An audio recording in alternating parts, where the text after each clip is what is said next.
നമസ്കാരം. അപ്പോൾ പുഷ്പ 2 എന്ന് പറയുന്ന ആ ഒരു ചിത്രത്തിൻ്റെ റിവ്യൂവിന് വേണ്ടി വീണ്ടും പ്രേക്ഷകരുടെ മുൻപിലേക്ക് നമ്മുടെ ക്യാമറ ഇങ്ങനെ ചെന്നുകൊണ്ടിരിക്കുകയാണ്. തീർച്ചയായിട്ടും ആ ഒരു ചിത്രത്തെക്കുറിച്ച് ഒരു പ്രേക്ഷകൻ അല്ലു അർജുന ഹൃദയത്തോട് ചേർത്തിരിക്കുന്ന ഒരു പ്രേക്ഷകനെ നമുക്ക് മുന്നിൽ കിട്ടി. അദ്ദേഹം പറഞ്ഞ ഒരു മൂല്യവത്തായ ഒത്തിരി വാക്കുകളുണ്ട്, അത് നമുക്ക് കേട്ടു പോകാം. അല്ലു അർജുൻ്റെ പുഷ്പ 2 എങ്ങനെ ഇഷ്ടപ്പെട്ടായിരുന്നു? ഇഷ്ടപ്പെട്ടിരുന്നു, നല്ല പടം വരുന്നു. സത്യത്തിൽ ഈ ഒരു ചിത്രം റിലീസിങ്ങിന് ശേഷം അപൂർവം ചിലർ മാത്രമേ, ഒരു 100-ൽ 2% അല്ലെങ്കിൽ 3% മാത്രം പ്രേക്ഷകർ മാത്രമേ എൻ്റെ ക്യാമറയ്ക്ക് മുന്നിൽ ഈ ഒരു ചിത്രം നല്ലതാണ് എന്ന് പറഞ്ഞിട്ടുള്ളൂ.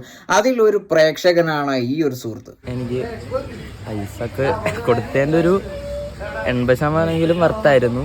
പിന്നെ മ്യൂസിക് പ്ലേസ്മെൻറ്റ് ശോകമായിരുന്നു. അതുപോലെ തന്നെ ക്ലൈമാക്സ് ഇത്തിരി ബെറ്റർ ആക്കായിരുന്നു, ഒരു സീരിയൽ വൈബായിരുന്നൊക്കെ.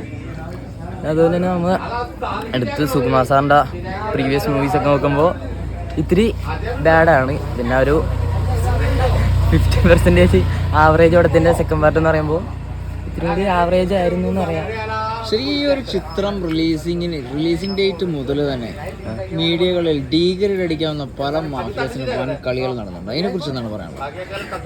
ചിത്രം റിലീസായതിനു ശേഷം ആ ഒരു ചിത്രം മോശവത്താക്കുന്ന രീതിയിൽ ഒത്തിരി മീഡിയകളിലൂടെ വീഡിയോസ് അപ്ലോഡ് ചെയ്യുന്നതിനെ കുറിച്ച് എന്താണ് പറയാനുള്ളത്? ഒരു ചിത്രം കണ്ടതിന് ശേഷം മാത്രമല്ലേ അതിന്റെ അഭിപ്രായം പറയേണ്ടത്? അതെ, കണ്ടതിന് ശേഷം മാത്രം അതിന്റെ. ഇത് മാഫിയാസിന്റെ ഒരു ദുരുദ്ദേശത്തോടുകൂടി ഒരു തെറ്റിദ്ധരിപ്പിക്കലാണ്. അതിനെപ്പറ്റി എനിക്ക് അറിയത്തില്ല കേട്ടോ. ആ ഒരു ചിത്രത്തിന് വേണ്ടി ഡീഗ്രേഡ് കണ്ടമാനം അടിച്ചിട്ടുണ്ട്. അതിനെ കുറിച്ച് എന്താണ്? ഡീഗ്രേഡ് അടിക്കാനുള്ള ഒരു ചിത്രമാണോ? ഡീഗ്രേഡ് അത്ര അടിക്കാനുള്ള പടം നല്ലത്. അത്യാവശ്യം ഒരു സത്യസന്ധമായ ഒരു പ്രേക്ഷകനായിട്ടാണ് എനിക്ക് തോന്നിയത്. കാരണം ഇദ്ദേഹം വളരെയധികം വ്യക്തമായ രീതിയിലാണ് അഭിപ്രായങ്ങൾ പറയുന്നത്. മീൻസ് ഒരു സാധാ കൊമേഴ്ഷ്യൽ തെലുങ്ക് മസാല പടം, അത് എൻജോയ് ചെയ്യാൻ പറ്റും. അത് തിയേറ്ററിൽ തന്നെ എൻജോയ് ചെയ്യണം, അല്ലാണ്ട് വേറെ OTT കാണാൻ നമുക്ക് നല്ല രീതിയിൽ ഷോ ഒരുക്കുള്ളൂ.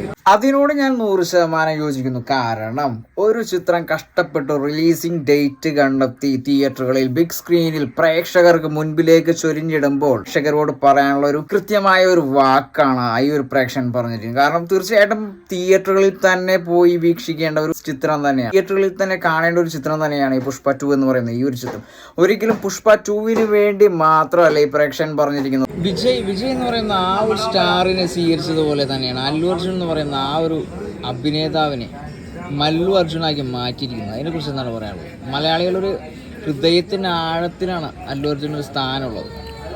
ഈ ഒരു ചിത്രം റിലീസിങ്ങിന് ശേഷം ആ ഒരു സ്ഥാനത്തിൻ്റെ പെർസെൻറ്റേജ് കുറഞ്ഞതായിട്ട് തോന്നുന്നുണ്ടോ? അങ്ങനെ ചോദിച്ചാൽ ഉണ്ട്. കാരണം സുകുമാർ സാറിൻ്റെ തന്നെയാണ് ആര്യ 2. ഈ ഒരു പ്രേക്ഷകൻ പറയുന്ന ആര്യ എന്ന് പറയുന്ന ആ ഒരു ചിത്രത്തിന്റെ അടുത്ത് പോലും എത്തിയിട്ടില്ല എന്നുള്ള കാര്യമാണ്. അതോടൊപ്പം തന്നെ കഴിഞ്ഞൊരു അഭിമുഖത്തിൽ KGF-ഉമായിട്ട് ബന്ധപ്പെടുത്തി സംസാരിച്ചൊരു പ്രേക്ഷകനുണ്ട്. തീർച്ചയായിട്ടും KGF എന്ന് പറയുന്ന ആ ഒരു ചിത്രം വേറെ തലമാണ്. ആ ഒരു ചിത്രത്തിന്റെ പേര് പോലും കൂട്ടി പറയാനുള്ള ഒരു സാധ്യതയില്ലാത്ത ഒരു ചിത്രമാണ് പുഷ്പ 2. ആര്യ 2 വെച്ച് നോക്കുമ്പോൾ പുഷ്പ 2 നല്ല രീതിയിൽ പോറാണ്. ആ റേഞ്ചിൽ വന്നിട്ടില്ല. ഇല്ല, ശരിക്കും ഒത്തിരി ലാഗിങ് ഉണ്ടോ ചിത്രത്തിന്? ഇല്ല, 3.25 മണിക്കൂറുണ്ട് ഫസ്റ്റ്. പക്ഷേ ഈ ഫസ്റ്റ് ഹാഫ് അത്ര ലാഗില്ല. സെക്കൻഡ് ഹാഫ് ഇത്തിരി വലിച്ചിട്ടുണ്ട്, എന്നാലും കുഴപ്പമില്ല, കണ്ടുകൊണ്ടിരിക്കുക. മീൻസ് തിയേറ്റർ എക്സ്പീരിയൻസും അടുത്ത ഉണ്ടായിരുന്ന ആൾക്കാരും പ്രേക്ഷകരും അടിപൊളിയായതുകൊണ്ട് കണ്ടുകൊണ്ടിരിക്കാൻ പറ്റുമായിരുന്നു. അപ്പോൾ ഈ ഒരു പ്രേക്ഷകന്റെ വാക്കുകളുള്ള ഒരു മൂല്യതയുണ്ട്. ഒരു ചിത്രം റിലീസിങ് ആയി കഴിഞ്ഞാൽ നേരെ പോയി തിയേറ്ററിൽ പോയി കാണുക, കണ്ടതിന് ശേഷം മാത്രം അഭിപ്രായം പറയുക എന്നുള്ളതാണ്. ഈ ഒരു ചിത്രം വീണ്ടും OTT-ക്ക് ഒരുങ്ങാൻ വേണ്ടി കാത്തിരിക്കുന്നത് മണ്ടത്തരാണെന്നാണ് ഈ ഒരു പ്രേക്ഷകൻ പറയുന്നത്. പുഷ്പ 3-ക്ക് വേണ്ടിയിട്ടൊരു ഓപ്പണിംഗ് ഇട്ടിട്ടുണ്ട്, അതിനെക്കുറിച്ച് എന്താണ് പറയാനുള്ളത്? അത് വേണ്ടായിരുന്നത് അത് അതിനുള്ള ഇതില്ല. പുഷ്പ 3 ആവശ്യമില്ല അതിൽ. ഈ തിയേറ്റർ റെസ്പോൺസ് കണ്ടതിന് ശേഷമാണ് ഈ ഒരു ചിത്രം കാണാൻ പോയത്? ഇല്ല, ഞാൻ ഫസ്റ്റ് ഡേ പോയത്. അപ്പോൾ ഞാൻ റിവ്യൂ ഒന്നും നോക്കാൻ നിന്നില്ല. എനിക്കറിയായിരുന്നു എന്തായാലും ഒരു ആവറേജ് വരുള്ളൂ എന്ന്. പോയില്ല, അതുകൊണ്ട് നോക്കിയില്ല. മൊത്തമായിട്ടും ഡീഗ്രേഡ് അടിക്കുന്നതിനെ കുറിച്ച് എന്താണ് പറയാനുള്ളത്? ഡീഗ്രേഡ് അടിക്കാനായിട്ടുള്ള പടമൊന്നും ഇല്ല. അത് മീൻസ് അത്ര കുറച്ച് കാണുന്ന ഇതായിട്ടൊന്നുമില്ല. ഒരു മിനിമം ഒരു സാധാരണ സിനിമ. അതെ, ആ ഒരു രീതിയിൽ എന്റർടൈൻമെന്റ് ആണ് നല്ല രീതിയിൽ. അല്ലാണ്ട് അല്ലു അർജുന്റെ ഡാൻസും ആക്ഷൻസിൽ ഒത്തിരി കോമഡി കലർന്നു എന്നുള്ളൊരു കാര്യം മറ്റുള്ള പ്രേക്ഷകർ പറഞ്ഞായിരുന്നു. അതിനെ കുറിച്ച് എന്താ പറയുന്നത്? അല്ലു അർജുൻ്റെ സത്യാവസ്ഥയാണോ? അങ്ങനെ നോക്കിയാണെങ്കിൽ ഒരു 80% കുഴപ്പമുണ്ടായിരുന്നില്ല. ബാക്കി ഒരു 20% നല്ല ബോറായിരുന്നു. പിന്നെ കോറിയോഗ്രാഫി മറ്റേ ഒരു പാട്ടിനുള്ള ഫീലിങ്സ് പാട്ടിന് കോറിയോഗ്രാഫി നല്ല രീതിയിൽ ഷോ ചെയ്തു. ചിരിച്ചിച്ച് എത്തി അങ്ങോട്ട് തിയേറ്ററിൽ. അപ്പൊ വീണ്ടും ഒരു ക്വസ്റ്റ്യൻ ആണ് ആ പ്രേക്ഷകനോട് ചോദിച്ചത്. അയാൾക്ക് ഒരു അഭിമാന മുഹൂർത്തം കാഴ്ചവെച്ചൊരു നടനുണ്ട്, ഫഹദ് ഫാസിൽ. അദ്ദേഹത്തിന്റെ അഭിനയത്തെ കുറിച്ച് ചോദിച്ചപ്പോൾ ആ ഒരു വ്യക്തി പറഞ്ഞത്, മലയാളികൾക്ക് അഭിമാനിക്കാവുന്ന ഫഹദ് ഫാസിലിന്റെ അഭിനയം, ആക്ടിങ് എങ്ങനെ ഉണ്ടായിരുന്നു? എനിക്ക് പൈസ കൊടുത്ത് ഒരുമാതിരി കോമാളിയാക്കി വെച്ച ഫീലായിരുന്നു. ശരിക്കും ഫഹദ് ഫാസിൽ ആദ്യമായിട്ടൊരു ചിത്രത്തിൽ കോമാളിയായി മാറിയ ഒരു ചിത്രമായിട്ട് തോന്നിയായിരുന്നു. ആ, കാരണം വേട്ടയാനിൽ ഏറ്റവും കൂടുതൽ ഇഷ്ടപ്പെട്ട ക്യാരക്ടറും അതിൻ്റെ ആയിരുന്നു. പുഷ്പ 1-ലും ഇല്ല എനിക്ക് പുഷ്പ 1 എനിക്ക് ഇഷ്ടപ്പെടാൻ കാരണം ഫഫ തന്നെയാണ്. ഫഫയുടെ ആ ഒരു ഇത് വന്നിട്ടുള്ള സിനിമയുടെ എലിവേറ്റിംഗ് നല്ല രീതിയിൽ ഇതായിരുന്നു. ശരി, ഫഹദ് ഫാസിൽ എന്ന് പറയുന്ന ആ ഒരു നടനെ അഭിനയത്തിന്റെ ഒരു ഉയർന്ന തലത്തിൽ തന്നെ ഏതൊരു ചിത്രത്തിലെ ഒരു ക്യാരക്ടർ കൊടുത്താലും ആ റേഞ്ചിലാണ് ചെയ്തിരുന്നത്. ഈ ഒരു ചിത്രത്തിൽ മാത്രമായിട്ടാണ് കുറെ വർഷങ്ങൾക്ക് ശേഷം കയ്യെത്തുന്നൂർ എന്ന് പറയുന്ന ഒരു ചിത്രത്തിന് ശേഷം വളരെ മോശവത്തായ രീതിയിൽ പ്രേക്ഷകർ പറയുന്ന ഒരു ചിത്രമാണ് പുഷ്പ 2. അതിലെ ആക്ടിങ് വൈസ് നോക്കുമ്പോൾ ഈ ഫഹദ് ഫാസിൽ ആക്ടിങ് നല്ല രീതിയിൽ ചെയ്തിട്ടുണ്ട്. പക്ഷേ ഒരു കഥാപാത്രം പോരെന്നാണ് പറയുന്നത്. കഥാപാത്രത്തിന്റെ ഒരു ഇത് കിട്ടുന്നു. മീൻസ് പുഷ്പ 1 എലിവേറ്റ് ചെയ്ത് വെച്ചേക്കുന്ന ഒരു രീതിയിൽ, മീൻസ് നടന് ഒപ്പം നിൽക്കുന്ന രീതിയിലാണ് ഫഫേന പുഷ്പ 1 വെച്ചേക്കുന്നത്. കോമാളിയായിട്ടാണോ ചിത്രീകരിച്ചിരിക്കുന്നത്? ഞാൻ ഒരു എസ്.ജെ. സൂര്യ വൈബായിരുന്നു. പക്ഷേ എസ്.ജെ. സൂര്യ വെച്ച് നോക്കുമ്പോഴും എസ്.ജെ. സൂര്യ നടന്റെ ഒപ്പം തന്നെ നിൽക്കുമായിരുന്നു. പക്ഷെ ഇത് ഈ ഫഹദ് ഫാസിൽ എന്തെങ്കിലും ചെയ്യും, അതിനിരട്ടി ഈ അല്ലു അർജുൻ തിരിച്ചു ചെയ്യും. നമുക്കൊരു ഇത് സാറ്റിസ്ഫാക്ഷൻ കിട്ടത്തില്ല. ശരിക്കും ഫഹദ് ഫാസിലിന് ഏറ്റവും വലിയ നഷ്ടം മലയാളികളുടെ മനസ്സിലും മറ്റുള്ള പ്രേക്ഷകർക്ക് മുൻപിലും തരം താഴ്ന്ന അഭിനയായി പോയി അല്ലെ? അഭിനയം നല്ലായിരുന്നു, അഭിനയിച്ച് നോക്കുമ്പോൾ നല്ലായിരുന്നു.